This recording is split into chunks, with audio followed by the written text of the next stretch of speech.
สวัสดีค่ะวันนี้เราจะมาช่วยน้องๆแก้ไขปัญหาคนที่หมดไฟในการเรียนต้องฟังคลิปนี้เลยค่ะแรงจูงใจเป็นสิ่งที่สร้างได้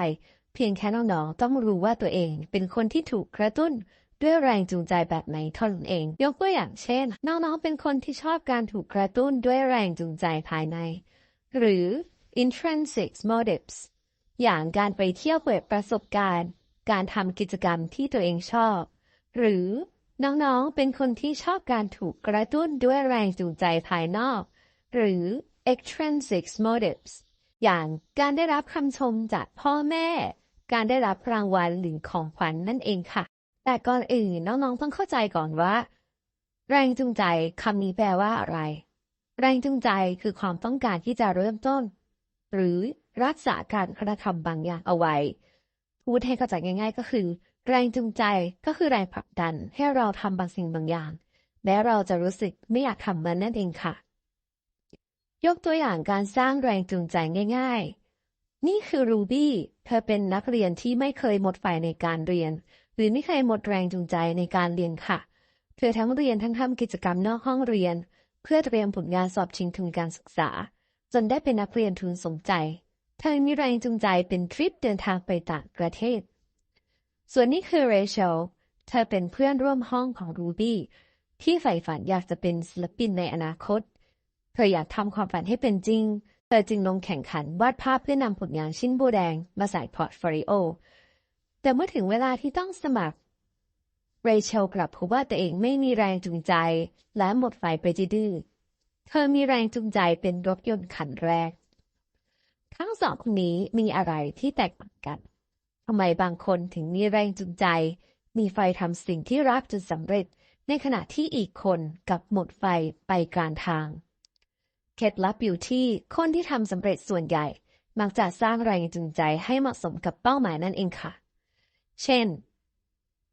หากน้องๆต้องการทำบางอย่างที่รู้สึกเบื่อหรือรู้สึกไม่อยากทำยกตัวอย่างเช่นการบ้านกองโตหลายวิชาในช่วงปิดเทอม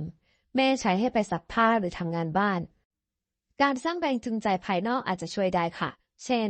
น้องๆไม่อยากทำการบ้านน้องๆอาจจะสร้างแรงจูงใจให้ตัวเองว่าเมื่อทำการบ้านเสร็จเมื่อไหร่ฉันจะไปกินของอร่อยหรือน้องๆไม่อยากซักผ้าทำงานบ้านแต่น้องๆอาจสร้างแรงจูงใจให้ตัวเองว่าเมื่อซักผ้าเสร็จเมื่อไหร่น้องๆจะไปเล่นเกมเป็นต้นส่วนการกระทำบางอย่างที่ต้องทำในชีวิตประจำวันเช่นการเรียนหนังสือการเตรียมสอบเข้ามหาวิทยาลัยที่บางวันน้องๆอาจจะชอบบางวันอาจจะเบื่อการสร้างแรงจูงใจภายในจะเหมาะกับเป้าหมายที่เป็นรูทีนโดยการทำซ้ำๆมากกว่าค่ะทั้งนี้สามารถสร้างแรงจูงใจภายนอกเข้ามาเสริมได้เช่นการเรียนได้เกรดดีพ่อแม่ก็จะรู้สึกภูมิใจเป็นต้นแต่นักวิทยาศาสตร์ก็ได้เตือนไว้ว่าแม้ว่าแรงจูงใจจะมีประโยชน์ในหลายๆด้านแต่การมีแรงจูงใจหลายอย่างอาจเป็นผลเสียได้ในบางกรณีค่ะโดยเฉพาะเมื่อมันกลายเป็นสิ่งที่ทำให้เรารู้สึกหนักใจหรือไม่สามารถโฟกัสไปในสิ่งที่สำคัญที่สุดได้ยกตัวอย่างเช่นนักเรียนเตรียมทหารที่ต้องการสร้างแรงจูงใจให้ตัวเองทั้งแรงจูงใจภายในเช่น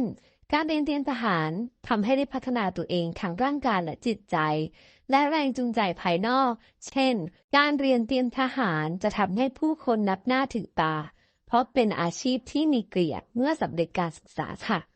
แต่ผลปรากฏว่านักเรียนเตรียมทหารที่มีแรงจูงใจเดียว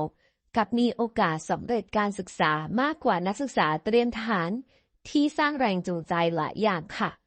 มาถึงตรงนี้น้องๆอาจจะรู้สึกว่ามันยากจังที่จะสร้างแรงจูงใจให้ถูกกับเป้าหมาย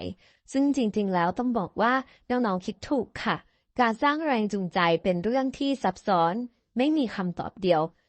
ทางออกที่ดีของการทำเป้าหมายให้สำเร็จด้วยการสร้างแรงจูงใจแม้จะรู้สึกไม่อยากทำก็คือการสร้างแรงจูงใจภายในให้เกิดและหาวิธีทำสิ่งนั้นให้สนุกเช่นเปิดเพลงอ่านหนังสือแก้โจทย์กับกลุ่มเพื่อนไปออกกำลังกายและที่สำคัญอย่าลืมลองสร้างแรงจูงใจแต่ละแบบกับเป้าหมายแต่ละอย่างเพื่อที่น้องๆจะได้รู้ว่าแรงจูงใจแบบไหนที่จะช่วยกระตุ้นให้น้องๆทำเป้าหมายจนสำเร็จได้